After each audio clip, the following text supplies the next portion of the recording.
Dans une forêt calme, remplie de hauts arbres murmurants et de ruisseaux qui brillaient comme de l'argent, vivait Benito, un grand ours duveteux, avec le miel doré, le plus délicieux que l'on puisse imaginer. Chaque matin, il harmonisait une petite mélodie en récoltant le miel de sa ruchère préférée. Benito aimait le miel plus que tout. Il était riche, chaleureux et avait le goût du soleil. Il gardait ses potes bien empilées dans sa tanière accueillante, réservant toujours assez pour les froides nuits d'hiver. Mais Benito avait un petit secret. Il n'avait jamais partagé son miel avec quelqu'un. Dans un après-midi éclatant, Benito était assis dehors de sa tanière, savourant une fraîche cuillée de miel lorsqu'il a entendu de petits pas. Il s'est tourné et a vu Riley, un petit lapin, le regardant avec de grands yeux affamés. « Ça sent délicieux », a dit Riley doucement. « Je n'ai pas trouvé de la laitue aujourd'hui et mon estomac rugit. » Benito a regardé son pot, puis Riley. Peut-être que partager un peu ne serait pas si mauvais.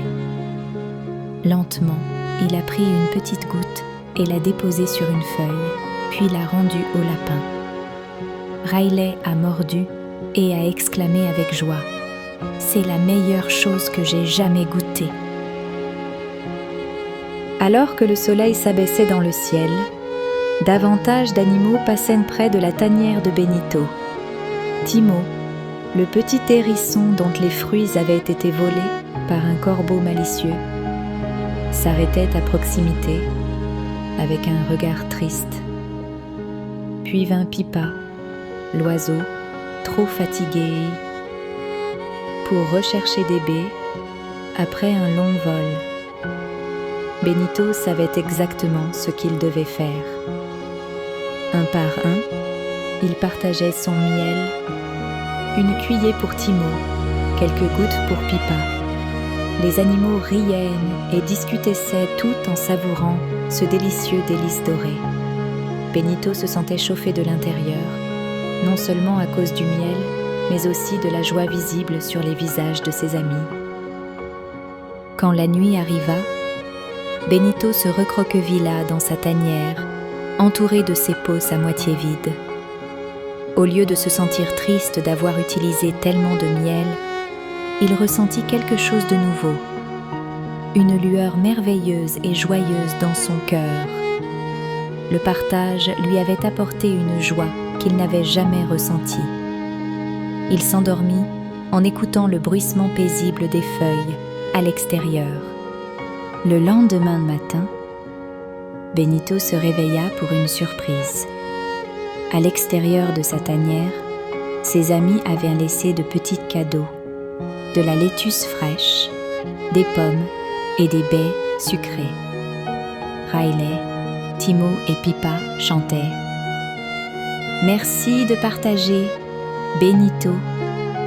Leur gentillesse a rempli le cœur de Benito de chaleur. Il a réalisé qu'en offrant un peu de ce qu'il aimait, il avait gagné quelque chose de même plus grand, l'amitié.